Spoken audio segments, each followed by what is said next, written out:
what I did in my one day in Tashkent city. Okay, just took a late night flight from Khiva to Tashkent, and now this is my room at Welcome Inn, which is a great single room. Love it. After a good night's rest, I jumped straight into a walking tour, as I always like to do. We started from Hotel Uzbekistan, walked to the Amir Temur Museum and Square, saw Romanov's summer house and a few other striking buildings, then crossed over to Independence Square, which is the civic heart of Tashkent, where the city opens up into wide tree-lined avenues and you get a real sense of the scale of the place.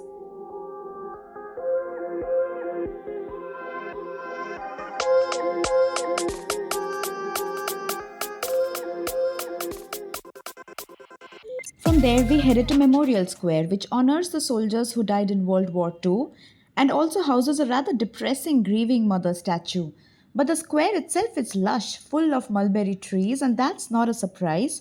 Mulberry trees mean silkworms, and Uzbekistan was part of the Silk Road after all. Then came the star of the show, the Tashkent Metro. Built during the Soviet era, every station is essentially a ballroom museum. Chandeliers, mosaics, marble, each one more elaborate than the last. Your eyes will literally pop off. Most of the decorated stations are on the red and blue lines, and you can ride the entire system for less than $1. Next, we come to the other star of the city, Chorsu Bazaar.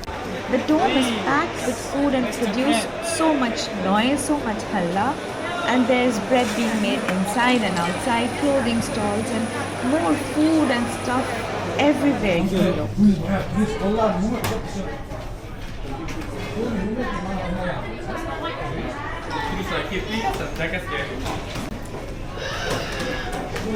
No, I can't.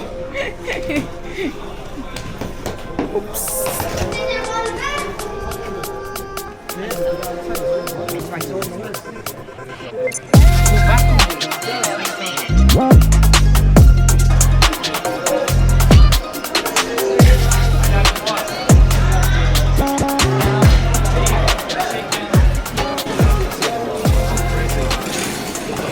Walked through the old Mahallas, the traditional neighborhood quarters that have survived centuries.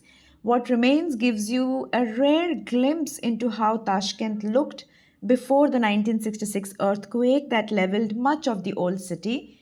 You might be lucky and locals might just come over to chat with you. They are the kindest, they will always want a selfie, and they're really the best.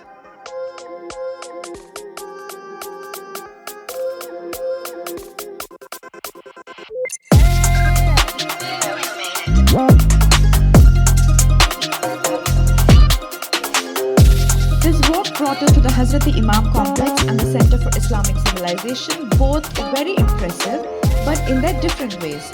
The complex is home to one of the oldest Qurans in existence, the Uthman Quran, although I couldn't see it.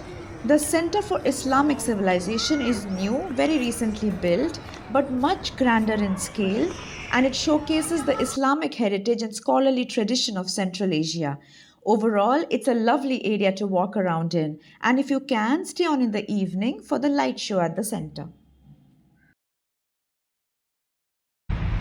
So it's my last day in Tashkent, and I'm just roaming around the city. It's supposed to be a scientific studying school for older children in school.